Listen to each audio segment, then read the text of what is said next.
Je m'appelle Ali Hamdan, je suis cardiologue. J'ai créé une association médicale pour le Sénégal depuis plus de 20 ans. Nous avons parcouru tout le Sénégal, du nord au sud, de l'est à l'ouest, et nous avons consulté plus de 170 000 patients. Notre objectif est celui d'opérer des enfants malades du cœur. Et depuis un certain temps, un certain nombre d'années, nous avons opéré plus de 32 patients qui ont pu bénéficier de la chirurgie cardio-thoracique à l'hôpital de Dakar, l'hôpital centre de Fann, centre Kouémo. Et ces interventions sont nécessaires et elles sont subventionnées par notre association. Donc ce sont des enfants qui souffrent du cœur et pour lesquels une chirurgie cardiaque est nécessaire. Donc actuellement, nous sillonnons un peu tout le Sénégal et c'est souvent les mêmes pathologies cardiaques qui arrivent, c'est-à-dire deux grosses pathologies, la cardiopathie congénitale, ce sont des malformations cardiaques qui surviennent après la naissance, et les autres, celles qui sont dites acquises, c'est-à-dire qui surviennent à 8 ans, 12 ans, 15 ans, et qui sont qu'on appelle des cardiopathies acquises, valvulaires, le plus souvent rhumatismales à la suite d'une angine qui n'a pas été soignée. Et ces gens-là, on les prend en charge.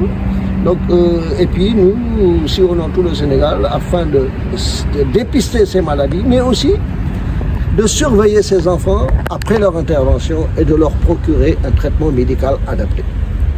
Je voulais remercier ici le centre d'Agnadio, monsieur, donc le futur maire d'Agnadio, ici présent, et pour lequel je tiens à remercier vivement et de nous avoir reçus dans son domaine et dans cette école, et qui a même demandé une organisation absolument très importante.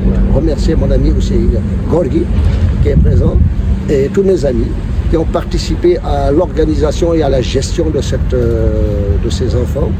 Et aujourd'hui, nous avons fait à peu près plus de 420 patients, et chez lesquels nous avons découvert 5 cardiopathies qu'il faut opérer impérativement dans des délais plus ou moins précoces.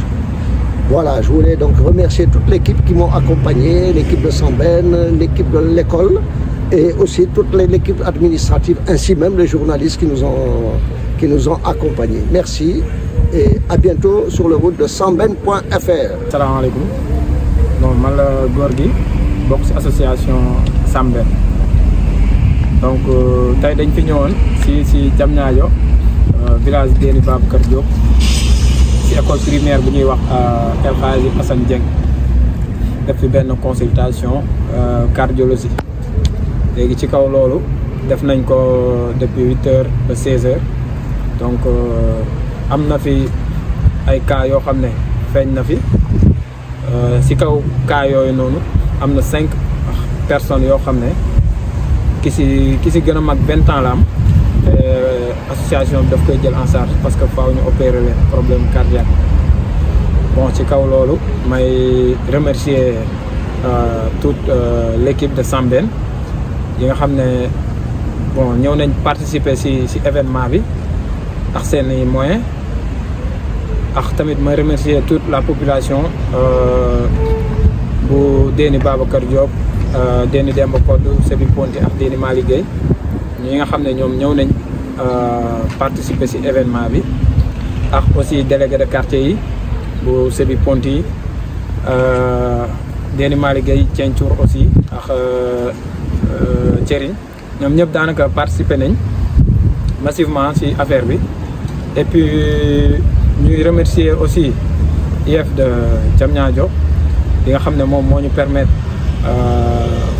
consultation bi am fii ci école bi, ak le directeur aussi de l'école monsieur Sarr ki nga xam ne moom franchement daf ñu accueillir avec les bras ouverts.